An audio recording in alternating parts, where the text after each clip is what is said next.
Alright everyone, this is the Chapter 8 for A+ Guide to Hardware, Troubleshooting Hardware Problems. Major objectives for this chapter: learn how to approach and solve a computer problem related to hardware, especially when the problem occurs during the boot, how to troubleshoot problems with the electrical system, how to troubleshoot problems occurring during the post before video is active, and how to troubleshoot specific error messages that you see during the post. We're also going to talk about troubleshooting motherboard, processor, RAM, hard drive problems with monitor and the video, and protecting a computer and the environment. So first and foremost, we're going to discuss kind of a overarching process to diagnosing a hardware problem. The book A+, CompTIA doesn't really go into certain examples. For example, how to fix this type of problem, or how to fix a hardware problem, or how to fix, a hard drive problem, because in all honesty, there are too many what if scenarios that could be going through. So our major goal is to cover some of the key areas, very general, monitor, video, hard drive, motherboard, but not specific step by step, because sometimes it's a combination of things that are actually causing your issue, and other times it's a faulty piece of equipment. So there is very few situations that we could say, if you have this specific problem, this is your specific fix. Of course, not including a computer that's on fire or something along those lines. If a motherboard doesn't light up, you could assume that the motherboard itself is fried, or if a power supply doesn't spin up or anything like that, you can assume that it's bad. But so this chapter really goes into how to have a general approach to troubleshooting issues, because it is part science and part art. It's like being a detective. You have to be able to take in everything, what the customer is saying, what the actual issue is, what your expertise is, what your past experiences are, to ultimately diagnose the problem and come up with a suitable solution. So your first step is always going to be to interview the customer, and you're going to want to ask some questions to get as much information as possible. Some of the common questions you're going to ask, can you describe the problem? Show me what's going on. When did it first start? When does it happen? Was the computer recently moved? Did you add any new hardware or software? Was any software reconfigured or upgraded? Did somebody else use your computer? Really, your major goal is to gather as much information as possible, because you don't want somebody just walking up and saying, well, my computer doesn't work, because people will often use that statement when maybe they can't get on the internet, or their email isn't working, or they can't access a particular file. You don't want to assume that it's their entire computer that's not working, so you want to be able to narrow it down to one cause, and the way you do that is by first asking questions. Some additional questions: does the computer have a history of similar problems? Has this happened before? Is there important data on the drive that is not backed up? And in all honesty, just skip that question and assume that there is important data that you need to back up before you actually start working on the problem. The one I always tend to go with: can you show me how to reproduce the problem? Or simply put, can you show me what's going on? Because usually people won't use the correct terminology. They'll say, my CPU isn't working, and you in the back of your mind will be saying, well, are you talking about the processor or the entire computer? Because it's two different things. So the best approach, if you can, obviously if you're doing troubleshooting over the phone, you can't simply follow them over to their desk to see what's going on. But if you are in a in-person situation, a quick way to get right to the punchline is to kind of say, all right, show me what's going on. That's really the best information gathering technique you have. So once you gather information, once you have these questions answered, you want to prioritize what to do, and then begin diagnosing and addressing the problem. You don't want to just go in and fix it, because as an IT technician, your goal should be to work smarter, not harder. So you want to figure out exactly what's going on. You want to discover the cause, fix the problem, and then implement some sort of solution, some sort of preventative maintenance, so that you're not having to fix this problem every single day. So as far as some troubleshooting resources, of course there's user manuals, but everything is electronic, so now you're really relying on internet. If you have like a warranty or some sort of service contract with a third party, you have chat, telephone, emailing, technical support. Certain manufacturers include diagnostic software. Dell is a very good example of that. They have many tools basically an all-in-one diagnostic tool that you can download to your particular PC. It'll scan all the hardware components very quickly and let you know you have a problem with this or you have a problem with that. And then, of course, your fellow technical associates in the organization. Maybe it's a problem that frequently occurs. It's just a bug in the hardware. It's a bug in the software, whatever it may be. So they may be a very good source of information.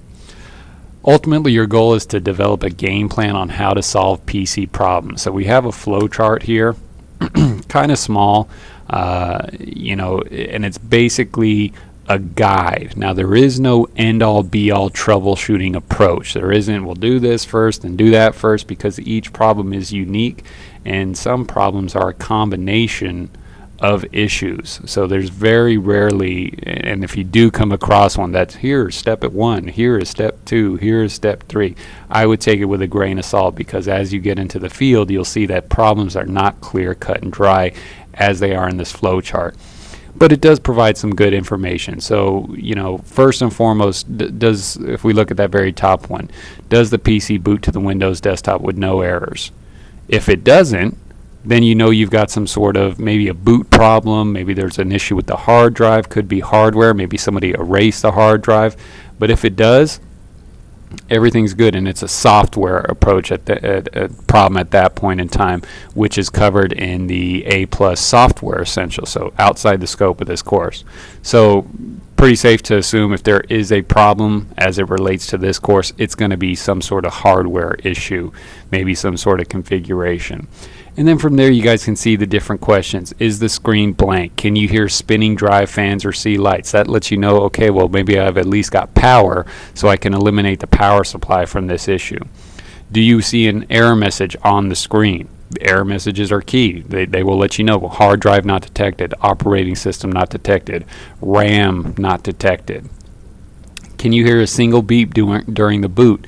Remember that almost every major PC, every major motherboard has some sort of beep code, and you will have to look up those beep codes in some sort of user manual, whether it's online on the manufacturer's website, whatever it may be. Usually a single beep means everything's loading normally. If you hear infrequent beeps or kind of a weird beeping noise, multiple beeps, that's usually indicative of some sort of issue. Has the post completed and is BIOS now attempting to boot device? And remember that power on self-test really quickly checks all your internal components to make sure they're ready to boot to an operating system. Looking at the next questions, is BIOS attempting to boot from a device other than the hard drive? So remember, you can go into the BIOS and set up your configurations to say boot from a disk, boot from a USB drive, boot from the hard drive. So maybe somebody went in there poking around and set it to boot to a disk, and there's no disk installed. That would halt the rest of the boot process. It would say, I need a disk. I need a disk to boot from. So double check those things.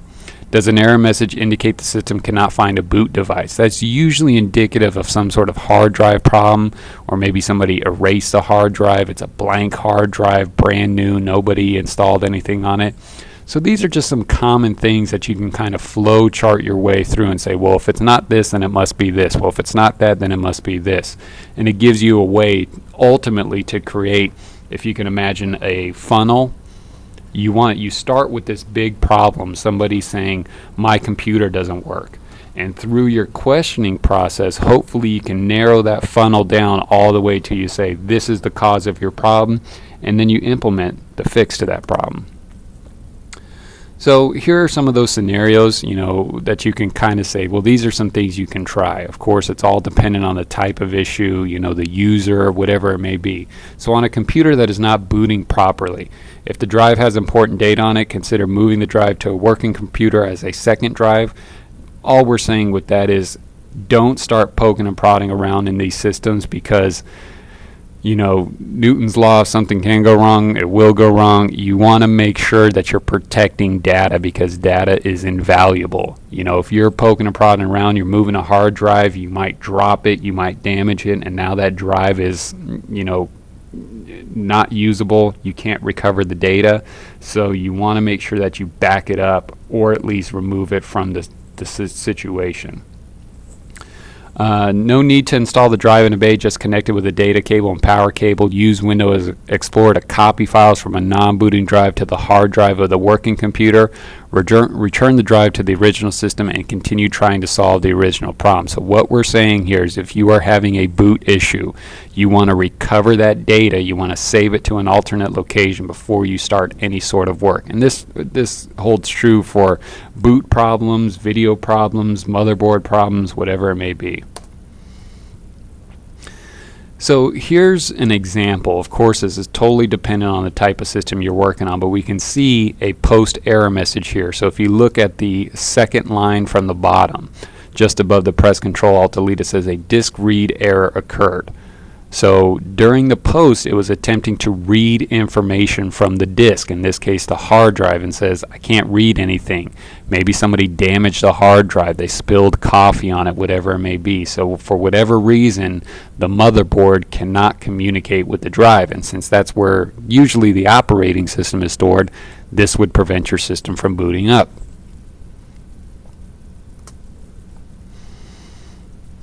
So here's just simply a picture of moving the hard drive from the non-functioning system to a functioning system. So we've got two hard drives, move it to a computer that you know is working, and then you just add it like a second hard drive, almost like a USB key. You plug it in, boot up your system, and start copying that data over to an alternate location, just in case something does go wrong during your fixing process.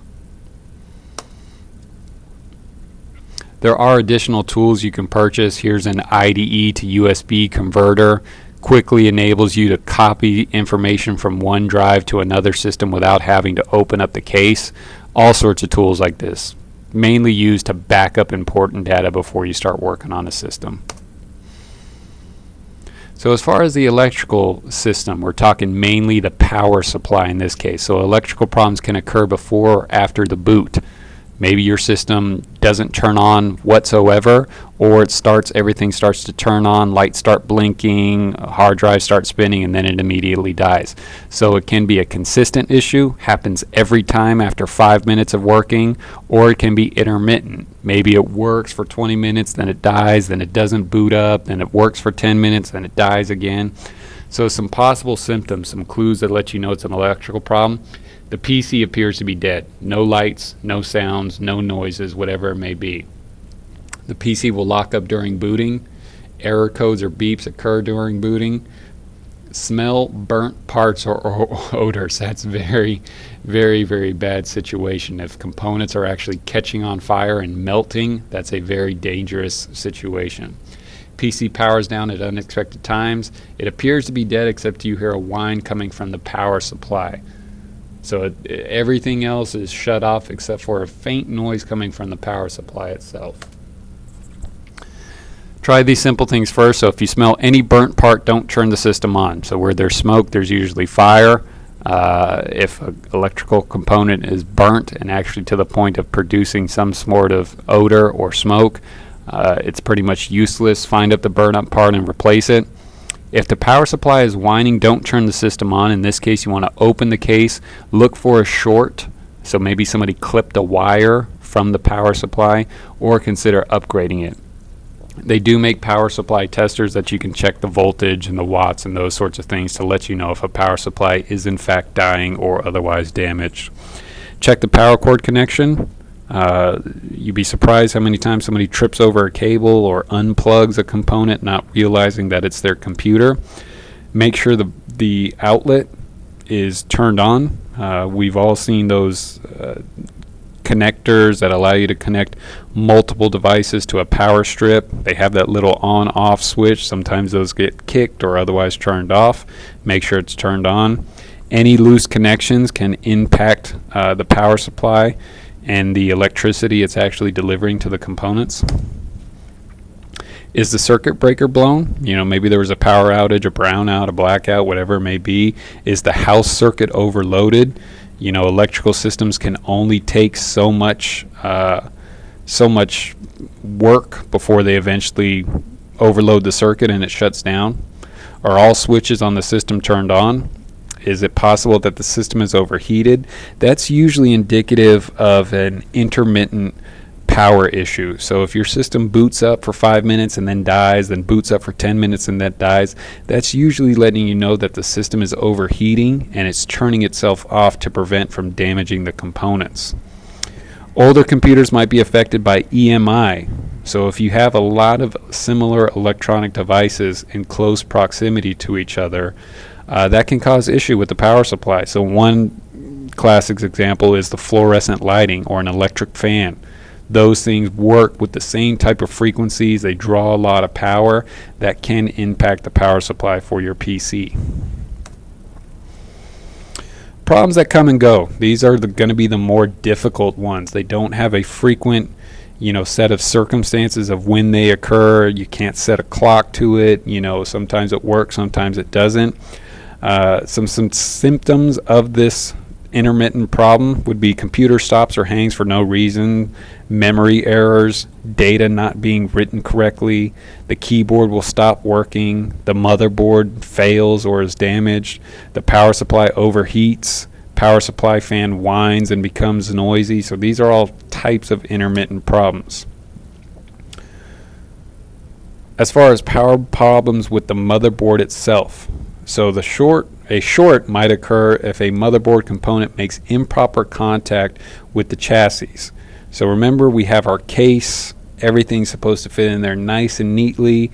If there's any nicks in any wires or if a cable's inserted backwards, that can seriously damage the motherboard. You also want to make sure there's not any loose cables, because that's essentially creating an open circuit where free-flowing electricity is not being directed to the component it needs to be directed. So you always want to check for loose cables or loose screws or anything like along those lines. You also want to check the motherboard for physical damage and also look for burned out capacitors that are brown or otherwise corroded. Problems with overheating, and this is a key topic for the certification exam. So some symptoms of overheating: the system hangs or freezes at odd times or after the boot starts. You'll get what's called a Windows blue screen of death. I'm sure we've all seen that at some point in time. You cannot hear a fan running, or the fan makes a whining sound. So maybe the fans aren't cooling the system off as much as they need to, or they're simply dying. Maybe they're older fans and they're not working, or there's dust in the fan that's blocking them from supplying the proper airflow. You can't feel air being pulled into or out of the case. That would indicate some sort of blockage of the airflow. You can also purchase temperature sensors that will sound an alarm when the inside of the case is too hot. Now, you're not typically going to find that on your average PC. Where you will find it almost exclusively is on servers, because servers contain very valuable information. They're responsible for providing services to the network, and they're usually located in some sort of server closet. So we obviously don't want to spend our entire IT careers sitting in a server closet. So usually you have some sort of alarm that lets you know if the temperature inside the case is getting too hot. So some things to do to solve overheating: you can go into the BIOS and find the CPU screen that reports the temperature. It shouldn't exceed 38 degrees Celsius. So if the inside temperature is more than that, you know you've got some sort of blockage, or maybe you need an additional fan to supply more airflow to the system. Use compressed air, a blower, or an anti-static vacuum to remove dust from the power supply and vents. That's a very, very favorite question for the certification exam as far as what you can use to clean out a system. Compressed air, a blower, or an anti-static vacuum. The key word being an anti-static vacuum, because your normal Hoover, Dirt Devil, those plastic components actually produce static electricity, and hopefully we know by this point that that is deadly to PC components. You want to check the airflow inside the case to see if any fans are running. They may need to be replaced. Install extra fans if everything's working but the system is still overheating. And in some cases, there's a chassis that guides air to the processor. It's usually an extra component you can purchase. Instead of generally blowing cool air over the components, they do make these special guides. They're just plastic pieces of plastic that guide air directly over the processor, just to kind of eliminate an extra step there. So here's a pretty good example of dust affecting your processor. If you looked in between the fan blades right there below the Intel logo, you can see there's a buildup of dust on the fans itself and also on the heatsink directly over the processor. Of course, any little bit of dust can have a major impact on the cooling system, whether it's, you know, a dedicated cooling system or just basic airflow. So you want to make sure to be careful and use some sort of compressed air or maybe an anti-static vacuum to get rid of that dust. Another option is to install an additional exhaust fan. So an exhaust fan is going to pull that hot air out of the case faster. So remember, if you can imagine that diagram from very early on in the book, you usually have a case fan at the front of the case that will suck in that cool air, blowing it across the components. Your exhaust fan is going to suck out that hot air and blow it out of the case much faster than just relying on the ambient air in the room. So some additional things we can do, replace missing faceplates and expansion slot covers. That's a common misconception that people will do when their system is overheating. They'll say, well, I'll just remove the side panel, or I'll take out these screws in the back. No, your case is actually designed to be very, very aerodynamic, for lack of a better term. So opening the case actually impedes the airflow. And on another note, it opens up your case to more dust, physical damage, somebody spilling water or food particles in it. So you want to leave your case completely closed and replace any missing face plates or other slot covers. Make sure your cables aren't in the way of your airflow. So your power supply cables, make sure they're not blocking any sort of case fans. You want to leave a few inches of space on both sides and the top of the case so that cool air can get in and the hot air can escape. Make sure the cooler is connected properly to the processor. And once you've verified all these things, leave the system off for about 30 minutes. That'll give everything a chance to cool off completely to see if your fixes actually address the problem of overheating. So here's what we're talking about here with removing the face plates. So these are mainly used so that you can add expansion cards to the back of your case to your motherboard. People may look at this and say, oh, well, my system's overheating. I'll just take out all these expansion slots and it'll improve the airflow. That's actually a misconception. You want to have, if there's an expansion card in there, leave the expansion card. But if there's not anything in there, you want to make sure these face plates, these expansion slots are covered. So here's an example of using cable ties. You can kind of see, if you can follow my mouse up here. Right here you can see we've got some cable ties to keep everything nice and neat, so that going from the front of the case over here, we can suck in that cool air, blow it across the components and suck it out the back. So making sure your cables are nice and neat and organized is a very good way, very easy way to improve airflow. I mean, cable ties only cost a few cents a piece, so very quick and easy fix.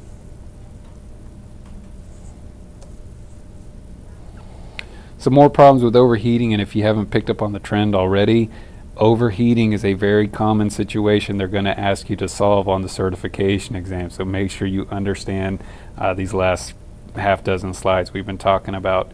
So check the BIOS setup to make sure the processor isn't overclocked.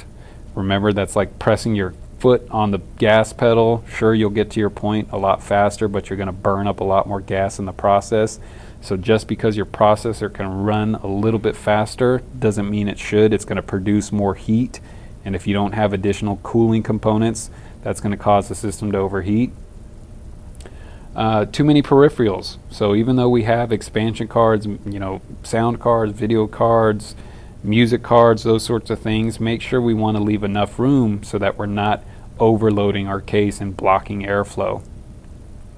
Sometimes the BIOS needs to be updated, so you'll have to flash it, flash the BIOS to update the firmware, and replace the thermal compound if it is hardened. It does go bad after a number of years. You do have to pull off your heat sink and your cooling fan and scrape off the old stuff, reapply the new stuff. So that is another thing you can check, but not very common. It takes years for that thermal compound to go bad, but it does go bad over time.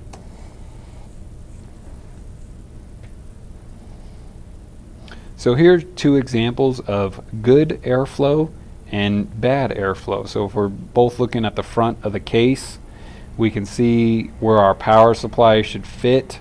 You can see on the left that the power supply is not located directly over the processor. Why? Because the power supply produces a lot of heat. Over here, we've got the power supply almost directly over the processor itself, and that's producing a lot of heat directly on the processor itself. Another thing, we've got our side vents. Those are all being left open. That impacts airflow. We want nice and neat. We want our big components, our processor and everything to stay cool. So this gives us a nice jet stream almost from the front of the case to the back. This is very, very bad. But you can see up here at front, we've got no cool air coming in whatsoever. We just got these tiny side vents here on the side. So not a lot of cool air being pulled into the system.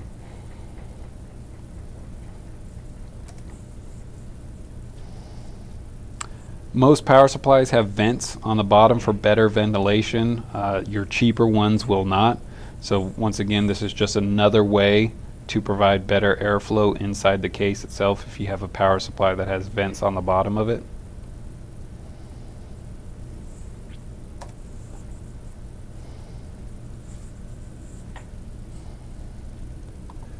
Okay, so we left off with troubleshooting post video. The post before the video is active. So assuming at this point you get power to your system but the screen is still blank, try turning off the monitor and turning it back on. You'll be shocked to see how many times that actually fixes the problem. Listen carefully to any beep codes or BIOS speech messages. Certain versions of BIOS have the ability to actually say error message or video error or whatever it may be. Remember that one beep or no beep at all usually indicates that all is well with the system, but if you hear more than one, you'll have to look up the beep code to actually determine what that code signifies. Sometimes two beeps is an error message with the RAM. Sometimes one long beat is a failed hard drive, so you'll just have to look it up because it is heavily dependent on the manufacturer of the motherboard itself. So here's some common beep codes. Once again, this is not necessarily standard, but you can see one short beep, computer passed all post tests, one long and two short, usually a video problem. Continuous short beeps usually means that there's a loose piece of memory. One long, one short, motherboard, and so on and so forth from there. So continuous high and low beeps would be a CPU problem, obviously one of the more serious of all these problems listed. So just key thing to remember for the certification exam is that the beep codes do usually let you know that there's a problem during post. So error messages during boot. If the video and electrical systems are working, most boot problems show up as an error message on the screen. So for the next set of scenarios, we're going to look at troubleshooting error messages during the boot. So at this point, we haven't necessarily passed a post. At this point, all we know is that the video and electrical system is working because we can actually see the error messages on the screen themselves. So error messages that occur before Windows starts usually means there's a hardware issue. If you get to the Windows portion and it doesn't boot from there, it could still possibly be a hardware issue. However, it could also be a software issue. But the key thing is before you see that Windows start to load, you can almost guarantee that it's going to be a hardware issue. And we have a table on the next slide that kind of covers those situations. So if Windows Boot Manager has problems loading Windows, you'll see a specific set of error messages. And just to kind of give you a quick rundown of how Windows loads, there's a boot manager program that looks at the version of Windows you're trying to load, and then from there's a small program called the kernel that's going to load all the components of the Windows operating system and get everything up and running as far as Windows is concerned. So that will obviously be a whole different set of error messages because it's an entirely different process that is related but independent of the hardware. But anything that occurs before you start seeing that little Windows logo on your screen, usually indicative of a hardware issue. So here's some common messages that you'll see before Windows actually starts. Just kind of scrolling through them. CMOS battery is low. Remember, on the motherboard, that's that little watch battery that basically keeps track of time and all your BIOS settings. They do take a very long time to go bad, but just like all batteries, they do eventually die out and need replacement. Some other ones are more informative than anything. If we look at the memory size decreased, that just lets you know between the last time the system was on and the current running of the system that the memory size actually decreased. So maybe somebody removed a stick of memory. Overclocking, intruder detection just lets you know that somebody opened up the case. So that could be very important if you find yourself working in a very, very secure environment. And some of the ones that we'll see specifically for Windows, if you look at that very bottom column where it says missing boot manager or missing NT LDR, that stands for NT loader, missing OS, error loading operating system, that's usually an issue with Windows itself and not necessarily the hard drive. So here's a window error message related to software. So these would be those special Windows messages that we talked about. So at this point, we've passed the post.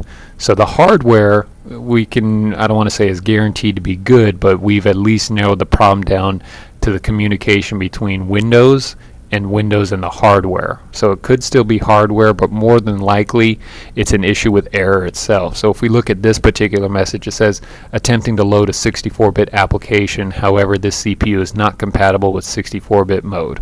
So in this scenario, somebody attempted to install a 64-bit version of Windows on a 32-bit processor, and that will not work.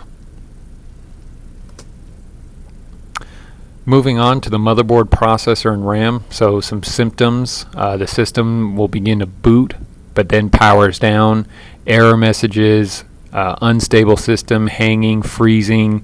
Windows hard drive errors occur on an infrequent basis. Components on the motherboard or devices connected to it don't work. You won't see your fans spin up or your hard drive start to wind up. So when it's something like this, check the simple things first. And the simple things would be, is everything connected? Is everything powered on? Is it inserted the right way into the correct slot? Is the BIOS configuration set up correctly? So always start with the simple things before you assume that it's a dead component or a misconfiguration or whatever it may be. The following steps will help you identify the actual source of the problem. So it could be a virus. If you have the ability to get into your system, try running an antivirus software program, because there are viruses that attack the boot sector and have the ability to infect hardware components. Memory module might be failing. Check for potential hardware problems. Use the Windows Device Manager. Install any necessary Windows updates. But also keep in mind that if the problem occurred after a change, whether it's a new piece of hardware or a new piece of software, you may need to uninstall the device or application to see if that fixes your problem. Use the system window to find out how much RAM is installed. If your RAM is currently being maxed out, then you would have to install more. Check the BIOS, make sure you got the proper settings. Disable any quick booting features. There's a new feature with BIOS, I don't want to say new, within the last 5 years or so, that basically enables your system to boot up faster. So sometimes that skips vital steps in a trade-off for speed. So turn that off and see if it'll normally boot up and if that fixes the issue, because it could be tied to that quick booting feature. Flash the BIOS if you need to update the firmware. Check the CD that came with the motherboard. A lot of them come with diagnostic tests that will identify the specific problem. And then, of course, update any and all drivers of the motherboard for the components that are not working. If an onboard port is not working, so we're talking video, network interface, speaker ports, whatever it may be, verify the problem is not with the device using the port. So you want to eliminate the component. So if it is a set of speakers, for example, or if it is a headphone, try plugging it into a different computer. If they work, then you would know at least the component itself is good. Then go into BIOS, make sure the port is enabled. check the device manager and verify that Windows recognizes the port without any errors.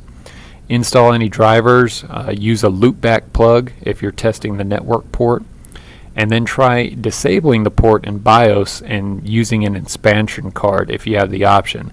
Another thing to try is to disabling the port and then re-enabling the port to almost refresh all the hardware to re-recognize that the port is up and working. Suspect the problem is a failing hard drive. Just like every component, everything with a moving piece will fail as time goes on. So if you've eliminated the first 12 things, you would have to look at the hard drive.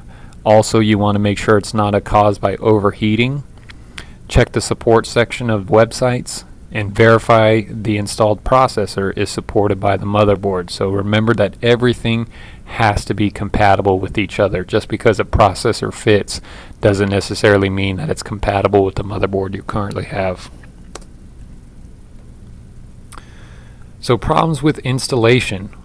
We do upgrades on our systems. We install new processors, new memory, other components, expansion cards. So let's say we install a new component and the system doesn't boot. First and foremost, you always want to eliminate the simple things. Make sure that all the power and data connections are inserted correctly.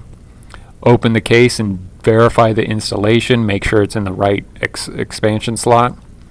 Reboot the system, kind of a cliche within IT, when in doubt, reboot it out. So if you installed a new component and it's not working, just try a quick and simple reboot. Sometimes it'll fix the issue. In the case where it won't, you need to double check compatibility. Make sure that that expansion card or that processor or that component is compatible with your system. Try taking out the component and checking for physical defects. Any bent pins, any dirty components, those will cause issues. Is the case getting too hot? Maybe the new component is adding an extra level of heat that is overheating the system.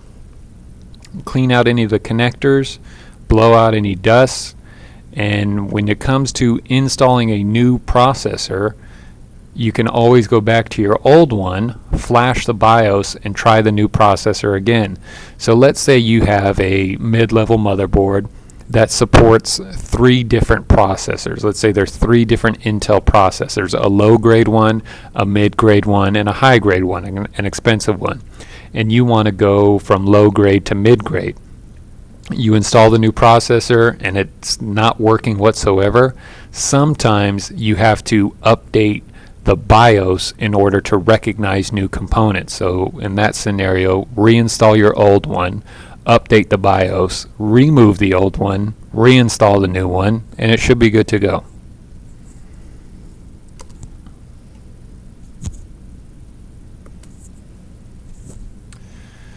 Troubleshooting hard drives. Notice how we keep breaking things into different categories because they can all be separate issues or all be related issues. So problems caused by the hard drive can be caused by the subsystem, the file system of the drive, and the files required by Windows when it begins to load. So essentially it could be the guts of the hard drive, could be the file system, the formatting, or it could be an issue with Windows. Maybe it's missing important files that it needs to load. Usually the post will do a good job of identifying a hard drive issue. It'll tell you drive not found or drive not recognized or missing operating system, whatever it may be. Once again, you want to check the simple things. Check the drive itself. If it's physically damaged, that's a key indicator that there's probably something wrong with it. Double check your data cables, your electrical connections, the connection to the motherboard, and if it's a SCSI, make sure the SCSI host adapter is installed correctly. Before you do any opening of the case, you want to check to see if BIOS displays an error code. Check for setup errors within BIOS. Make sure that the port is enabled. Make sure that the drive is recognized. Simply put, if BIOS doesn't recognize the drive, then Windows isn't going to recognize the drive. Try booting from another bootable media. If it boots, let's say you have 2 hard drives, they're exactly the same. If one boots and the other doesn't, well, then guess what? You've narrowed the problem down to the non-booting hard drive. So it could be a physical defect or maybe it's physically damaged. If you're using a RAID array for redundancy purposes, Use the firmware utility to check the status of each disk. So if we're using RAID 5, remember we have 3 disks and each one knows about each other. They all work in unison, they all work in conjunction to back up our information. A lot of RAID software programs will have a built-in utility to let you know, drive 1 is good, drive 2 is good, drive 3 it's running a little slow or it's filling up with information. It'll let you know if there's any sort of areas of concern for any of the drives in the array. If the problem is still not solved, so you've eliminated everything externally, now it's time to open up the case and double check the following things. Double check your drive cables. If you're using any sort of RAID or SCSI controller, reseat it and see if that fixes the issue. Check any jumper settings on older IDE drives. Physically inspect the drive for damage. Determine if the hard drive is spinning by listening to it. I've often done that one myself. If you put your ear up to it, everything should be humming along nice and neatly. But if it sounds like a garbage disposal, you've probably got an issue with the drive itself. Check the cable for frayed edges. Believe it or not, PC cases are nice warm areas and they're perfect for tiny mice and other bugs and whatnot to crawl into and actually start chewing on the material. And then double check your installation manual. You also want to use Windows because they do have built-in tools for determining the health of a hard drive. Check the manufacturer's website for any sort of diagnostic software. If you remember a few slides ago, I talked about Dell, how they have their own diagnostic software. Most hard drive manufacturers also have one. Try moving the device to a working computer. If it boots up on another computer, then it's something else. It's a motherboard issue. It's a memory issue, a processor issue. It's something specifically related to the computer, the other components, just not the hard drive. Exchange the 3 field replaceable units. So with a hard drive, we can try a new data cable, try a new controller card, or try a different drive in the same system. So you should always have these things within your toolkit, extra cables, extra controller cards, a backup hard drive that works so that you can essentially determine what the problem is with the hard drive you're currently working on.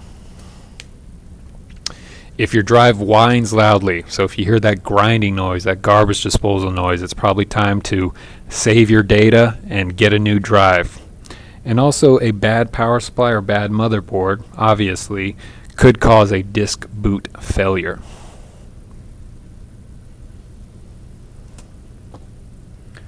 Monitors and videos.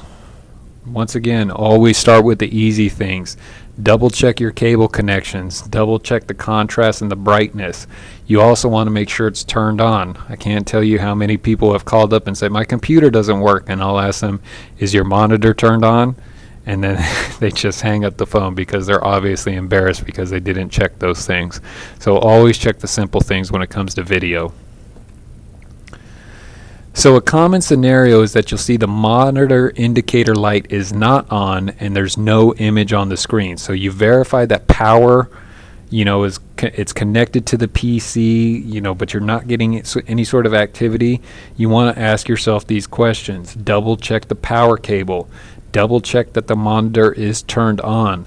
Double check the connection to the video port at the back of the PC.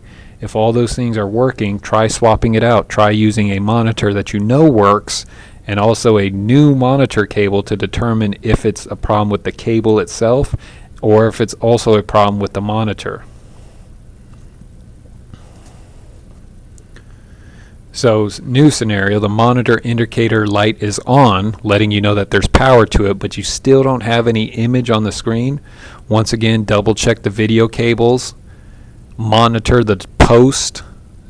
If it gets to the Windows screen where Windows is actually starting to load, then the problem's with Windows itself, not necessarily the monitor. Ensure the monitor is set to the correct voltage. If you're using a video card, the video card could be damaged or defective. Verify the video cable connection inside the case. Double check your contrast, brightness, and backlights, because those buttons, people do tend to play around with them, or they'll accidentally hit them not knowing that they changed their setting. So they may have turned the brightness all the way down, making it seem that their monitor is not working. Switch out the monitor to computer cable.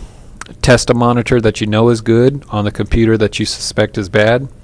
Open the case and reseat the video card if you have one.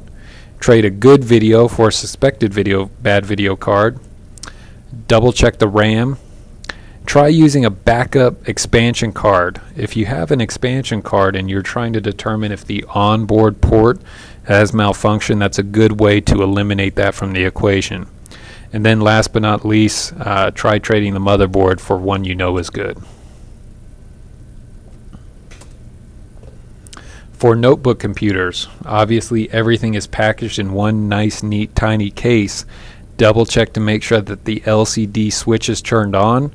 And you also can connect a second monitor and use the function key to toggle between the LCD panel and the second monitor.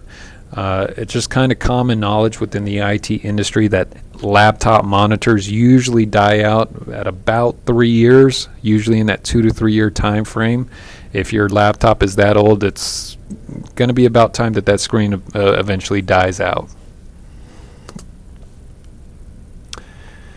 As far as bad display, so it's not very bright, colors are off, you have various controls. The monitor controls, you can use the buttons on the monitor itself to play with these settings. You can also change these settings within Windows.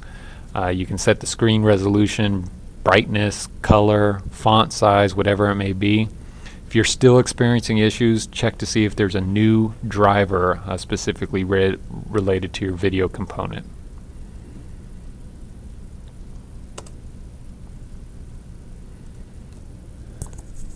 Alright, so we left off going over video problems, specifically LCD with laptops. Now we move on to the next topic of CRT monitors.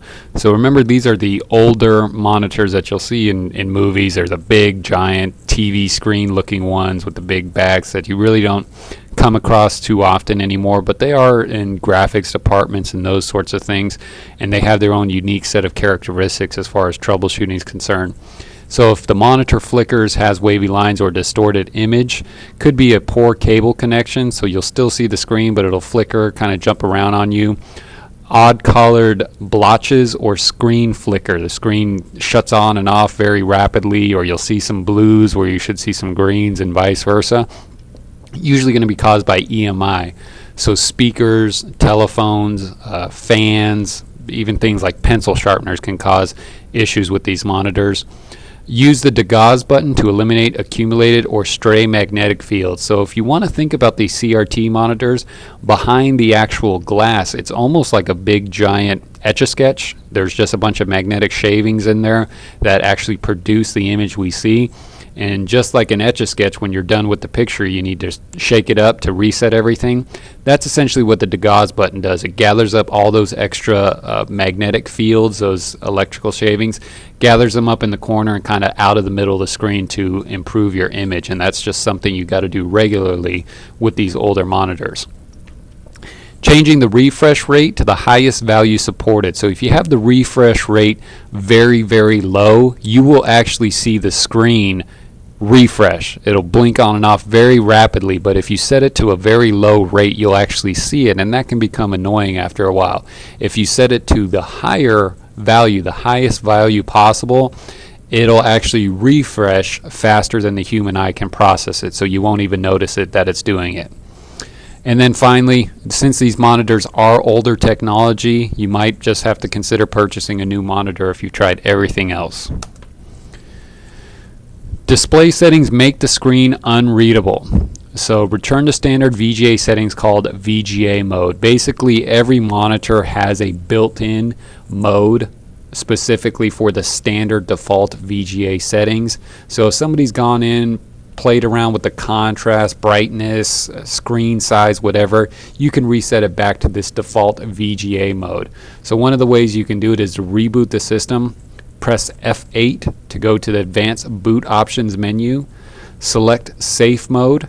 Safe Mode is a way to boot into Windows with all the minimal settings. So normally Windows will load anything and everything you could possibly need while you're in the operating system, but Safe Mode is just the bare essentials. Very few drivers, very few operating system files.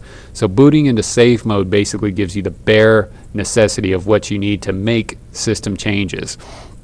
So once you're in the safe mode, change the settings, set it back to VGA mode, and restart Windows. Moving on to our next objective is protecting a computer and the environment. So we're not necessarily talking about going green or anything like that. What we're talking about is protecting your computer against environmental factors. So these factors include humidity, which is moisture in the air. Moisture and electronic components aren't the best of friends. Dust buildup can cause overheating and airflow blockage, and out of control electricity. So if you were to plug in a cable to the wall and strip open the plastic PVC coating around it, that is essentially out of control electricity, just free flowing. Remember that the electrical system on a computer system is DC, direct current. You want that electric current going directly to the components that it needs to go to. You just don't want it free flowing. So kind of on an environmental related topic is how to properly dispose of used computer equipment. Obviously we've talked about CRT monitors and electrons and all these sorts of components and LCD screens and battery acids and the CMOS. All these things can be detrimental to the soil, to the environment itself. So it's not just simply taking a monitor and dumping it in the trash. You should properly recycle and dispose of computer equipment to avoid damaging the earth. Physically protecting your equipment. Do's and don'ts. Don't move or jar a computer when it's on. Almost like when you're playing a CD player, you don't want to move it up and down as the disc is spinning. That can scratch it, damage the player itself. You have to protect the computer against dust and other airborne particles. And then allow for good ventilation inside and outside the system. You don't want to block airflow from coming in, and you don't want to block airflow from coming out of the system. So if you take a look at that picture right there, you can see that case fan has been jammed with dust. There's so much dust in the blades, in the bearings, that it can't spin. Obviously, a non-spinning fan is very, very useless when it comes to cooling your system. So it would cause it to overheat and eventually start melting components. Continuing on with the do's and don'ts, high temperatures and high humidity can be dangerous. So high temperatures, remember your CPU should be running at around 38 degrees Celsius. Anything hotter than that can start severely damaging components. As I mentioned a couple slides ago, humidity causes moisture. Moisture in electronic components is not only dangerous, but it's detrimental to the electronic components. Use the BIOS setup to disable ability to write to the hard drive boot sector. So we have various settings to protect changes to be made to the hard drive itself. Protect your CDs, DVDs, Blu-rays, and other storage media. These can become damaged, and if you've got valuable information on it, once a disk is scratched, there's really no unscratching it, and you could lose very valuable information. Don't leave a computer turned off for weeks or months at a time. If you power off the system, guess what's no longer working? Case fans. So dust can build up at the vents and all the various nooks and crannies of your computer case. And as that dust builds up, guess what? The next time you turn on your system, you've got complete blockage and an overheating system. So it's okay to turn your computer off, let's say over the weekend when you come in on Monday, leave it on through Friday. That'll keep the fans spinning and things moving so that we don't get any major dust buildup. Don't unpack and turn on a cold computer. That kind of goes not so much for us here in Texas, but if you're working in a colder environment, you don't want to take a system, let's just say the UPS man dropped it off, it's been outside for a couple hours, you bring it in and immediately plug it in. That cold temperature, once again, can actually produce moisture within the system as it begins to heat up. So you want to give it time almost to warm up, kind of like your car first thing in the morning. Protect electrical equipment from power surges. Use what's called a uninterruptible power supply or UPS to protect your components against power surges, brownouts, or energy sags. Documenting preventative maintenance. So just like if for any of us who have seen cop movies, when the cop he makes the big arrest or she makes the big arrest, they have to go back and do the paperwork. So when you make a big change to a system, when you solve a major problem, don't neglect the documentation portion of it. Specifically when it comes to new computers. When you get a new system, you want to make a record of it, where you installed it, what its internal components are, how much memory it has, what size hard drive it has, so on and so forth, so that if anything changes, you can go back to your record and immediately document, what happened to the original system. So let's say somebody replaced a hard drive and they put an incompatible hard drive, you can go back to your record and say, nope, we need to go back and get this one. Go ahead and exchange that hard drive for a different one. Disposing of used equipment. First and foremost, check to see if it can be donated. Just because you work for a company who says, well, we have to have the latest iPhone or the latest computer or the latest PC, doesn't mean that somebody less fortunate cannot benefit from the system. So check to see if it can be recycled, see if a school is interested in receiving the computer, maybe a less needy family. If the computer must be given away, so let's say you found somebody to donate it to, uninstall any applications whatsoever, delete any private data. In all honesty, you should say, you know what, we can't give you the hard drive, so at the very least they'd have to spend $20 to get a new hard drive. It just keeps yourself safe because information does get stored on the hard drive. So even when we erase a file, it's really not erased. The only true way to get rid of information on a hard drive is to destroy it. When you erase a file, all it does is break up all those bytes into millions and millions of tiny, tiny pieces. The problem is that those millions of tiny, tiny pieces can be put back together to produce the original data. So if you have to donate the system, make sure you use a zero fill utility, or of course the ultimate security is to destroy the hard drive and just give them everything else. If you're trashing a computer, use a degaussor to erase everything on a magnetic hard drive or drill holes through the drive itself. It does actually work. And comply with any local government regulation when disposing of any type of equipment. States like California, New York, Florida have very strict disposal requirements for computer equipment because there's acid, battery acid, those sorts of things that can damage the soil in the landfills. So here's some things you need to keep in mind as far as specific parts that you'll routinely dispose of. So alkaline batteries, 9-volt, AAA, AA, you should use those in the regular trash, but check to see if there's any sort of recycling facility. Laser printer toner cartridges, a lot of companies will actually give you a reimbursement if you return them to the manufacturer. Inkjet printer cartridges, once again, check with local or county officials for laws and regulations. And storage media, anything that can have any sort of data on it, you want to physically destroy it. So we talked about drilling holes through a hard drive. When it comes to a Blu-ray or a DVD, crack it. Use some scissors to cut up the disc itself so that somebody can't put it together and put it in another system. So we kind of talked a lot about this chapter. Is mainly focused on troubleshooting, and the key thing to remember is to ask questions, get answers to those questions, and narrow it down to one particular component or one particular area, whatever it may be. You want to make sure that your job is easier. You want to work smarter, not harder.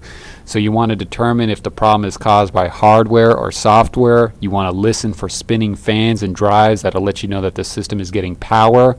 You want to make sure that you protect the system against overheating by removing dust, providing proper ventilation, and installing extra fans if needed. Remember the beep codes within BIOS that lets you know that there's an error occurring during post. If you get past the post, you can see error messages on the screen. That gives you a little bit more information. The motherboard, processor, RAM, cooler assembly, and CMOS battery are all considered field replaceable units, meaning that you can't simply fix them, you have to completely replace them. Hard drive problems can be related to the hard drive subsystem, so all the internal components, the file system, or specific files required by Windows to load. Video problems can be caused by the monitor, the video cable, the card, the onboard video, drivers, or certain Windows display settings. Remember CRT, a frequent maintenance task you'll have to do is what's called degaussing, and all that does is eliminate stray EMI in the screen itself. Remember, when it comes to protecting your computer system against environmental hazards, so dust, humidity, open electricity, extreme temperatures, whether they're hot or cold, and then remember to dispose of used equipment properly. If you have any questions, comments, or concerns about the content in this chapter, please feel free to bring them up during our next class meeting or simply rewatch the lecture again. Thanks, and I'll talk to you guys soon.